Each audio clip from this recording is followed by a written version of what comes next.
Hai guys, hari ni kita nak buat sardine roll yang sedap dan enak untuk minum petang. Untuk membuat sardine roll, kita perlukan roti buku, sardin dalam tin, bawang besar, telur, minyak, susu segar, garam, gula, lada sulah yang saya lupa untuk tunjukkan, dan bancuhan tepung gandum. Untuk bancuhan tepung gandum, saya meletakkan 2 sudu tepung gandum dan 1/4 cawan air. Potongkan bawang besar dan untuk memudahkan kerja, saya menggunakan chopper manual ini. Mula-mula masukkan bawang,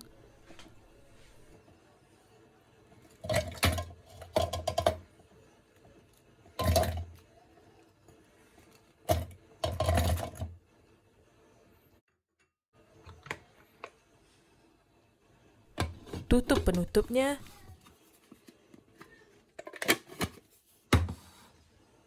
dan tarik talinya.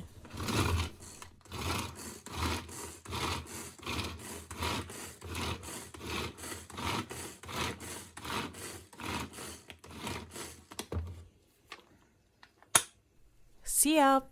Mudah kan? Kemudian panaskan minyak dan tumiskan bawang besar. Di sini saya menggunakan sardin dalam tin yang boneless, tidak mempunyai tulang, supaya mudah untuk kita hancurkan kemudian. Selepas itu masukkan sardin dan hancurkan.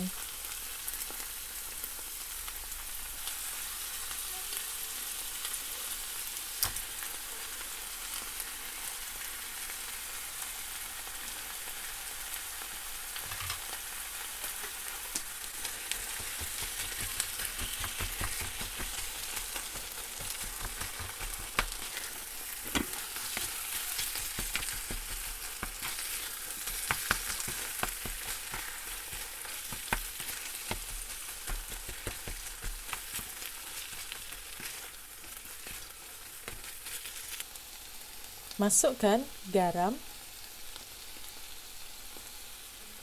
gula dan kacaukan sehingga sebati.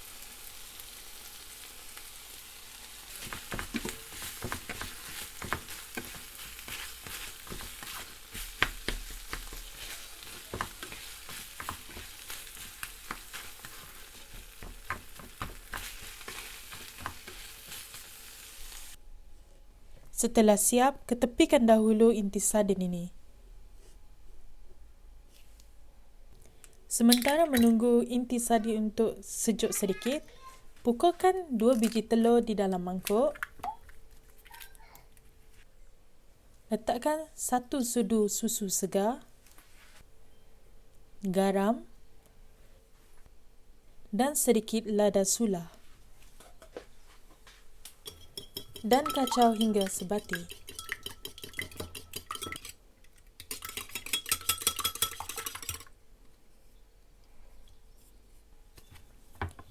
Gelekkan kedua-dua permukaan roti dengan menggunakan kayu pencanai sehingga lepeh.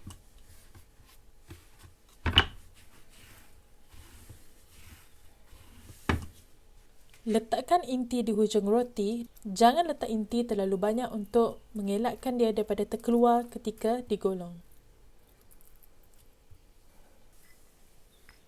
Kemudian, sapukan sedikit bancuhan tepung gandum di hujung roti untuk melekatkan golongan tadi. Ianya supaya golongan roti tidak terbuka semasa digoreng.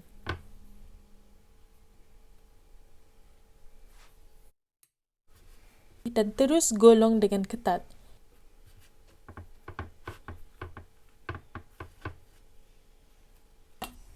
Panaskan minyak. Celupkan roti dalam telur dan terus digoreng.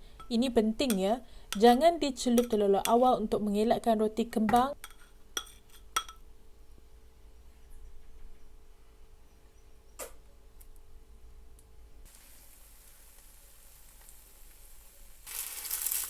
Terbalikkan roti agar kesemua bahagian dapat digoreng.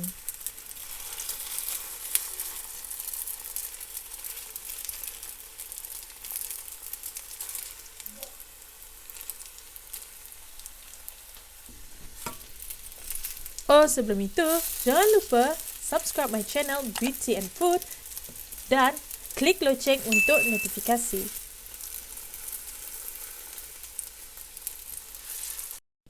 Goreng sehingga ianya berwarna keperangan. Angkat dan tos di atas tisu dapur dan hidangkan ketika panas. Siap! Selamat menjamu selera!